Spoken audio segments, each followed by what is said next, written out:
that between the 14th of June and the 27th of June, the most recent period they have analysed, 25,000 people in the community in England had the virus, one person in every 2,200.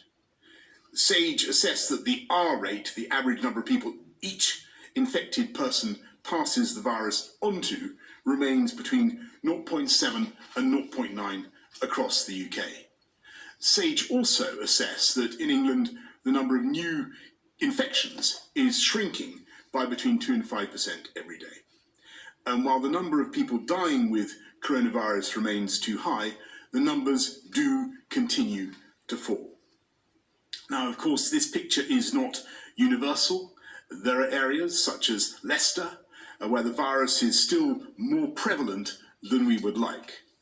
We always said there would be local outbreaks requiring local action. This is to be expected and will, I'm afraid, be a feature of our lives for some time to come.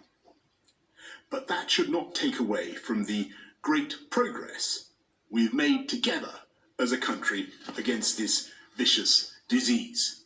This progress is the reason why we've been able slowly, carefully, cautiously to ease the national lockdown.